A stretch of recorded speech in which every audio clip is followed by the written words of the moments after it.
never took that step. You see, that's going to be a difficult thing. And God's not interested in, it's funny, like when you look at the different denominations. And first of all, you look at Catholics and you say, what's it? The purpose. There's a purpose for them, folks.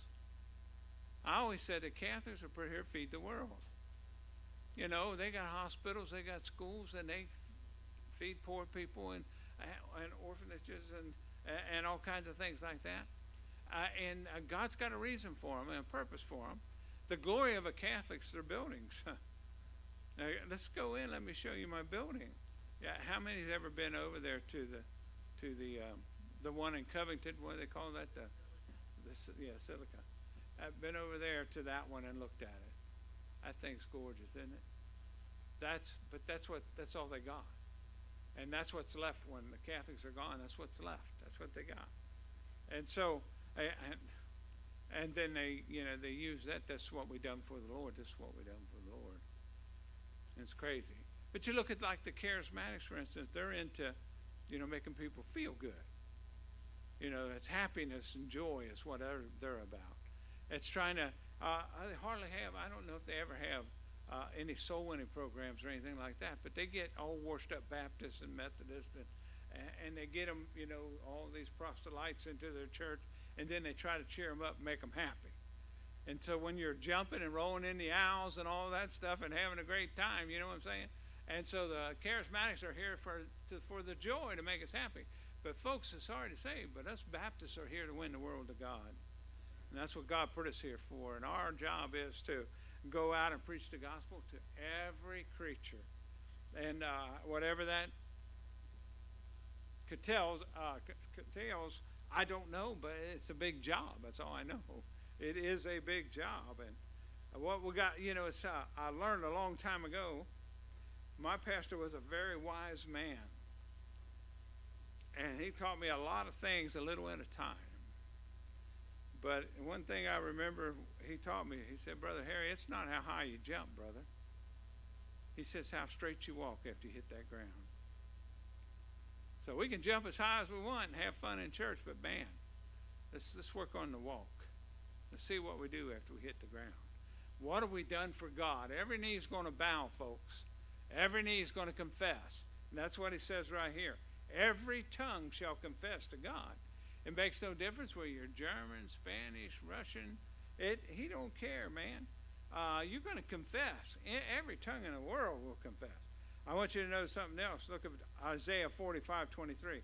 I have sworn by myself, the word has gone out of my mouth, out of my mouth in righteousness, and shall not return.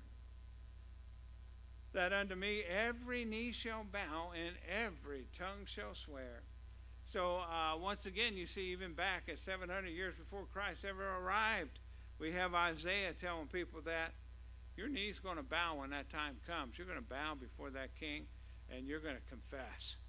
You're going to confess everything you did for him and everything you refused to do. And he says this in Philippians 2:10, that at the name of Jesus every knee shall bow, of things in heaven, things in the earth, and things under the earth. Now, I'm telling you, when he says every knee is going to bow, he ain't leaving nobody out. If you're in heaven, you're going to bow. If you're on the earth, you're going to bow. And if you're under the earth, you're going to bow. And I think that might have something to do with even hell, Even the people in hell are going to bow to God one day. They will give an account.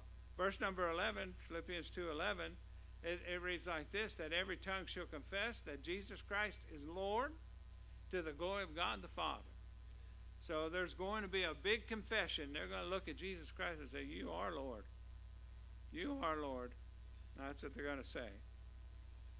Romans 14:12, it says, so then everyone shall give an account of himself to God. Everybody will. The Bible tells in Matthew 12:36, but I say unto you that every idle word that a man shall speak, they shall give an account thereof in the day of judgment. So he's telling you that it's not only the things we've done, but even the things we talked about. Every idle word we're going to give an account for. Every idle word, and I can tell you there's been a lot of idle words. We forget them. We don't even know what they are. But how many times have you said something about somebody you shouldn't, even if it's under your breath? Or, you walked away from a conversation and said, that idiot, or something out, just throwing something out there, that happens, and that's what happens. And so we have idle words, and we have to give an account for one day. I don't know what damage they have done or any of those things, but God knows. He knows. So the Bible tells us in 1 Peter 4 and verse number 5, who shall give an account to him that is ready to judge the quick, that's alive, and the dead. So he's ready to judge both the dead and those who are alive. They all come before him, and he's going to judge them. In Luke 2, verse number 25, yea, a sword shall pierce through your own souls also, that the thoughts of many hearts may be revealed. Now we're getting down to the nitty-gritty. He's not now talking about the idle words that slipped out, but now he's talking about the thoughts we have. The Bible takes a step against adultery. But he also says that, but if you look on a woman and lust after her, these are thoughts. You've committed adultery in your heart already. So he takes it a little step farther. And so we're going to be accountable for some thoughts we have. And so those things may even be rough when we get there, and we have to face God on some of those things. So in 1 Corinthians 4 and verse number 5, it says, therefore judge nothing before the time, until the Lord come, who both will bring to light the hidden things of darkness, and will make manifest the counsel of the hearts. And then shall every man have praise of God. So God's telling us, don't be judging things. It's not over yet. So we have a habit of judging situations, maybe judging people, maybe judging ministries, any of those things. But God said, don't judge it before it's time. It's not over yet. He'll judge it when he comes. And we don't know the things that God knows. His ways are far above ours. He don't do things like we do, so we have no right to judge that issue until we finally see it come to pass one way or the other. In Romans 14 and verse number 13, as we leave to another topic, which says, do not cause another to stumble. Do not cause another to stumble. And so in the verse 13 it says, let us therefore judge one another. Let us not therefore judge one another anymore, but judge this rather, that no man put a stumbling block or an occasion to fall in his brother's way. So God does a big responsibility upon our shoulders that we're not to put anything in our brother's way that would make him stumble, to make him fall. Fall from what? From the course he's on serving God. You see, a lot of when God's addressing the church, it has nothing to do with heaven or hell. When he says your brother be damned, he's not talking about damned to hell. He's talking about damned in his own conscience, his own walk, his own walk with God. I mean, you destroyed him. And now, he's off on a wrong path, going the wrong direction, doing the wrong things. And so he's telling you here that no man put a stumbling block or an occasion to fall in his brother's way. Don't help your brother be damned. Don't help your brother fall off of that rugged path. Do things to help him, to strengthen him, so forth and so on. In 1 Corinthians 8, verse number 9, but take heed lest by any means this liberty of yours becomes a stumbling block to them that are weak. So there are a lot of weak Christians out there. Sometimes I think, like I'll post a lot of stuff myself, like on Facebook, and but I get a lot of stuff, and I'll repost it or send it, and so forth if I think it's interesting or somebody need to read it. But sometimes I may not check it thoroughly enough, and one of my friends will see something and says, Harry, there's something on there. It's got a bad word in it that looks like you might have posted it. I said, oh, really? So it didn't bother me, okay? I'm sorry. I'm not that good of a Christian, okay? But no, it didn't bother me. I probably didn't see it or heard it. But it bothered him, so what did? I took it down. I used to have this missionary. He caught me on everything. I mean, my son would go off the deep end on him. And I said, no, he's my friend, man. You don't do that. And finally, he just defriended us, but he'd catch them all. Nothing go by. But I'd take them all down if I got them. You know, I didn't want to offend him, or because you see, what I'm looking at is I'm a strong Christian. Doesn't bother me. It wouldn't affect me one way or the other, but he's not that strong. He's affected by it, and it bothers him. So it's just the way you're raised, I guess, and maybe who tempered you growing up, and so forth and so on. But some people can take it, some people can't. So I don't use my liberty to hurt others. So I'm real careful about, what's in my material. But it's hard to do when you're in an election and stuff like that. I know I'm going to offend them Democrats, but what can I say? Well, you're a preacher. You shouldn't do that. I'm an American too, and I'm a citizen of this country. So you tell me I shouldn't speak out when I see this country going to hell? Sure you should. The reason it's going to hell is because we got too many mealy-mouthed preachers that won't speak out. They're afraid they'll lose one of their they're not trusted members if you lost them. Good night, man. They didn't like you in the first place. So don't worry about that stuff. Probably not. There's a good possibility they weren't even saved.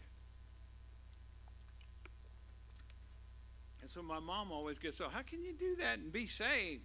I said, Mom, there's nothing that says they are saved, There's nothing that says they are. That's between them and God. They may not be. You don't know. How can a person put the stamp of approval on the murder of innocent babies and say they're going to heaven? I mean, you just got to look at whatever.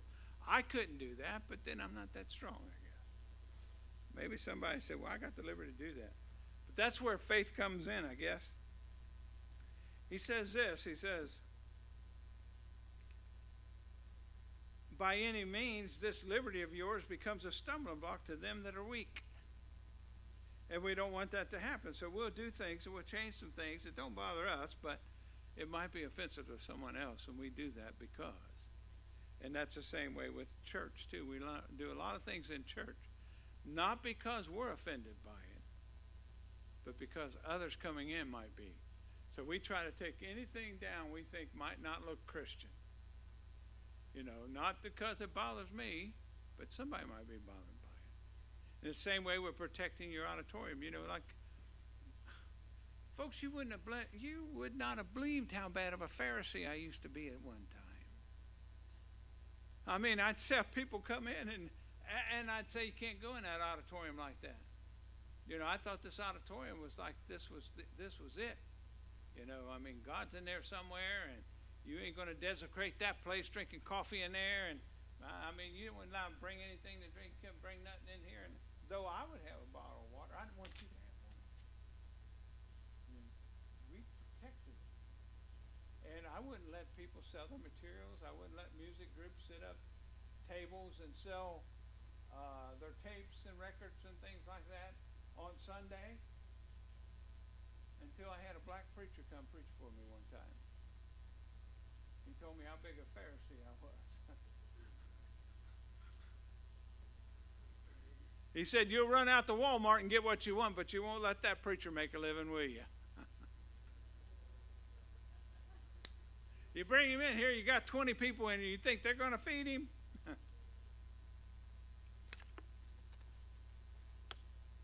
Oh, but they give you something to think about.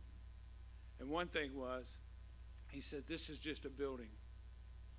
No matter where we meet, it doesn't make any difference. God will be there. He said, if we meet in my garage, God will be there. And it just makes you think. You think God's worried about it because there's oil stains on the floor and a car parked there and grease over here and this over there and tools scattered out here, but we're having church in here. You think this God is in here griping and complaining because I didn't clean this place up? And I'm thinking, he probably is, but I'm going to say nothing. No, God wouldn't care if we had it in the parking lot. He wouldn't care. And so a lot of churches started going to one room, like they would have one big building with this one big room. It was an all-purpose room. They'd have it on Sunday and their church days. It would be the auditorium where they held church. But through the week, they would have, it'd be their gymnasium where they had basketball games at the same room, Then when they had fellowships, everything was out. The tables were in and all the chairs and dinner, the buffets were all set up, and they'd have banquets in there in the same room. Now, you know what that does to a Pharisee? That caused a Pharisee to pull his hair out. All-purpose rooms. But the truth is, God is with us everywhere. And I don't think you are to mess up anything, and I don't think anything ought to be filthy or dirty. I think everything ought to look good, and it should, not because I believe God's going to punish us because it didn't, but I think it does because that's how you reach people for God. The first thing people say when they come in this church, boy, look how nice it looks. The preacher we had Sunday, you know what he said? I love what you did with it, the building. I love it. So when I come in, you know what I do? I'll go back and look at that drinking fountain back there. I like it. I come in here and I look at our new wall. Oh, I like it. I didn't build that for God. We didn't do that for God. We've done that for people so we can win people to God. God could care less we had a drinking fountain or a nice wall. You know what I'm saying? But people, we got to win this world, folks. And whatever it takes, that's what we do. We try to be the politest. We try to be, the humblest, whatever it takes. We try to be that for others, for unity, so that we can get together, keep the fights down, keep the arguments, the troubles, all those things down. It tells us here in 1 Corinthians 8 and verse number 13, it says, wherefore, if meat make my brother to offend, I will eat no more flesh while the world standeth, lest I make my brother to offend. So here Paul's telling us once again that, if this is going to offend my brother, I won't eat any more meat as long as I'm on this earth. I won't miss it. He's more important to me than that meat. And that's when you hear the statement, when you hear Paul says, what will a man give in exchange for his soul? What if you gained the whole world and lost your own soul? What have you gained? And that's just a little, small extension of it. Would I give up some meat for my brother? Sure, I would. Why? So I can make him happy? No, that's just better for the church. It's better for the overall if we're all getting along. That's what it's about. Now, there may be a time when you're out and your brother's not around and nobody's around that's going to be offended by this, and maybe you're with some people who are eating a lot of meat. You can go ahead and have your piece, and nobody's going to say anything, and you're not going to offend anybody. But if that's brothers around, you might just leave it. I don't need it. Lester Roloff, he was that way. He was a vegan, vegetarian, whatever they call him. And, when he went out, he'd get a big old bunch of vegetables and stuff and no meat. And when these other preachers would go out with him, most of them were respectful for that. And if they thought that they would offend Lester Roloff by eating some meat, but he would always tell them, it don't offend me. Go ahead and get you whatever you want, You're the one that's going to die from it. Heart's going to go all clogged up, and he'll let you have it.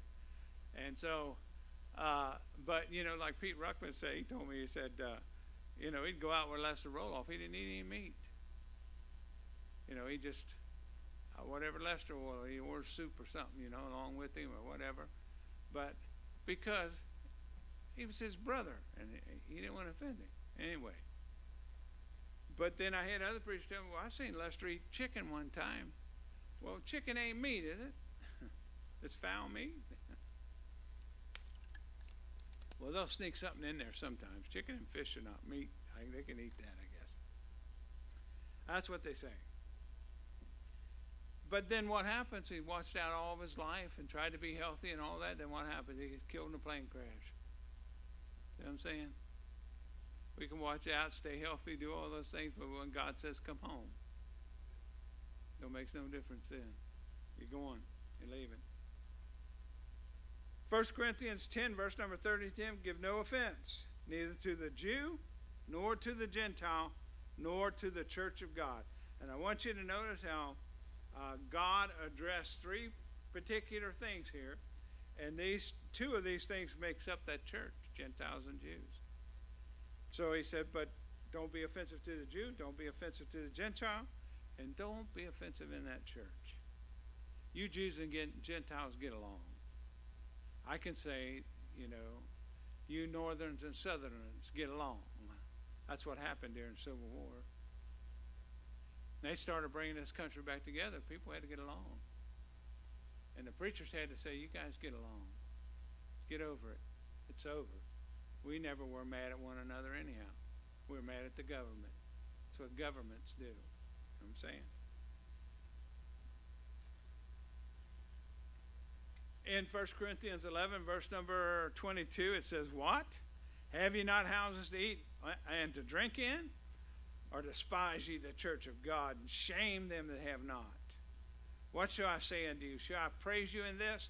I praise you not. And so they had another problem in that church of Corinth. And that was when they were coming together to take the Lord's Supper. They threw that big party, had the big banquet dinner.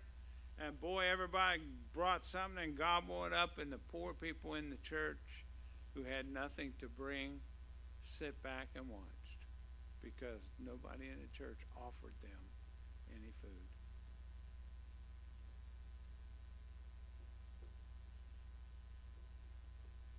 Boy, that judgment seat of Christ looking pretty rough, doesn't it? Looking pretty rough. Man, my knees are shaking right now just talking about it.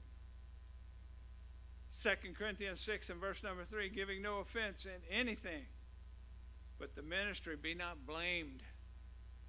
So he doesn't want the ministry to be blamed, and that's what another thing my pastor taught me. If you want to do something for somebody, do it through the church. Let the church get the credit for it. God will bless you behind the scene for doing it, and the church will be the one that's glorified, which is the body of Christ. And so when if I'm going to help a family or something of that nature, I give the offering to the church, and I designate that I want this to go so and so. Now, you can't do that all the time, because sometimes they need something right then, and so you help them. But if you can, if this is something thought out and you're going to help somebody, give the money to the church, designate that money to this family. Let the church go to that house, talk to them about Christ, and give them the offering. Don't ever give anybody without sharing the gospel. There's a reason for that person being hungry, or a reason for that person needing the church. You take that gospel there. Take that gospel there when you go. It tells in 2 Corinthians 6:3, giving no offense in anything, that the ministry be not blamed. Look at 1 Corinthians 10:33. Even as I please all men in all things, not seeking my own profit, but the profit of many, that they may be saved. It's all about getting this world saved. That was always on the heart of the Apostle Paul. He wanted to get this world saved. He wanted to get them, get Jesus in their hearts. And he would do whatever it took, even if he had to sacrifice his own liberty. Look at Romans 14:2. For one believeth that he may eat all things, another who is weak. They're vegetarians. They eat herbs. Now, how many vegetarians we got? That's a weak Christian. No, it's not talking about that, Liddy. It's talking about people that eat meats because they feel like it's wrong, or don't eat them because they feel like it's wrong toward God. I'm just pulling your leg.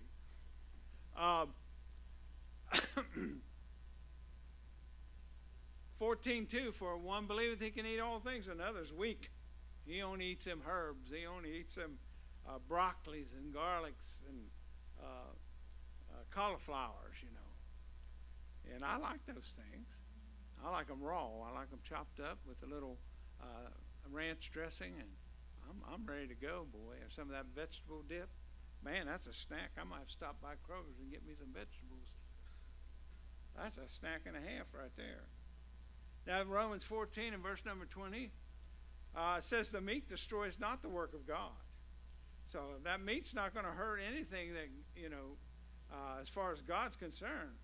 It says all things indeed are pure when it comes to God, but it is evil for that man who eateth with offense.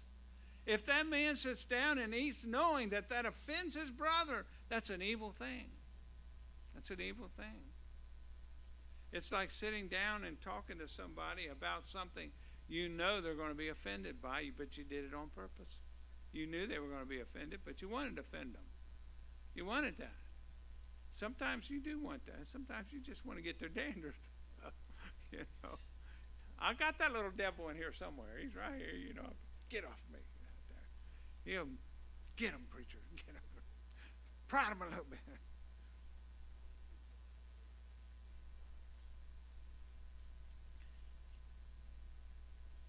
In in Romans 14:20, it says, "Meat destroys not the work of God. All things indeed are pure, but it is evil if that man eat them with offense." So that's what makes it evil. But in Acts 10:15, it says, "And the voice spake unto him again the second time. What God has cleansed, that call not thou common." So Peter was one of those guys that didn't want to eat that meat. I'm not eating that. That's nasty. That's unclean. And God says, don't call unclean what I've cleansed. Now, God was using the meat as an example. And what he was really saying, because the Jews said that's an unclean Gentile. That's a dog, a Gentile dog. We don't have nothing to do with them. We don't want them in our synagogues. We don't want nothing to do with them. They're unclean. And God says, don't call anything unclean that I've cleansed. So anything that wasn't circumcised was unclean to a Jew. Okay? Unclean. And God was trying to get his point across that no, they're not unclean. It's not an unclean thing. And I don't want you even to think it that way. And so all those unclean things that was on that tablecloth, God said, take and eat. Now, I think there's a certain amount of wisdom in eating things. The Bible actually says all things are pure to him that eateth in faith. Is it? I mean, the first time I seen a squirrel eating a buckeye, he knows what to do. You think you can eat a buckeye? They tell me it's going to make you very sick real quick. It's poisonous. We got that bitter in it. But that squirrel knows which part of that buckeye he can eat. See, a lot of things is not necessarily what it is, but how you eat it, how you prepare it. And that's the one thing with hogs back in the day. We learned how to cook a hog to make it clean. I don't think you want to go out and kill a hog and eat it raw. Have you ever looked at the meat under a microscope? Don't. You'll quit eating bacon. I mean, that thing is crawling with little worms everywhere, man. They're just everywhere, just eating that thing up. And that's why it's unclean. But today we know how to cook them. We cook them at a certain temperature. All that stuff's killed. And we just get nice crispy bacon and some sliced out ham, And so we can give it to that Jew and tell him that this is kosher.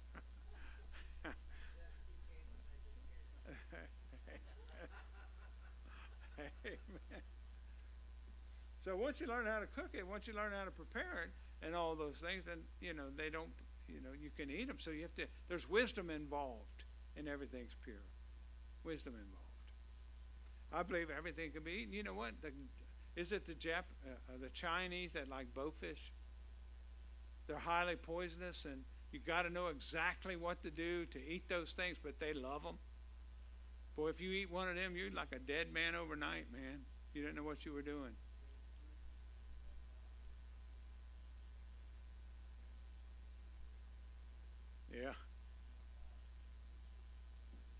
poisoning, with the boatfish.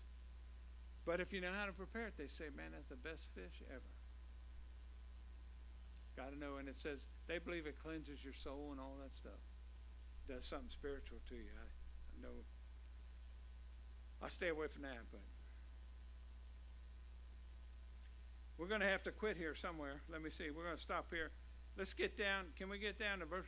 What time is it, guys? Is it 8 o'clock now? We're going to stop right here on verse number 15, I think. So after he warns Peter about don't call anything that he had unclean, call not thou common. And we'll stop right here on Romans 14:15. But if thy brother be grieved with the meat, now walkest thou not charitably? Destroy not him with thy meat, nor whom Christ died. And we'll pick up there when we get back together next week. I want to talk to you about a very, very, very, the most important topic in the Bible, and that's the kingdom of God. And we're going to get to that verse next week. So we're going to talk about that. And that, once you learn the difference between the kingdom of heaven and the kingdom of God, all your doctrines about salvation, losing your salvation, all that kind of stuff, will be automatically straightened out. You'll see then why people think they can lose their salvation. So, anybody want to pray for us tonight as we've been dismissed in prayer? Is there any questions or anything before we close?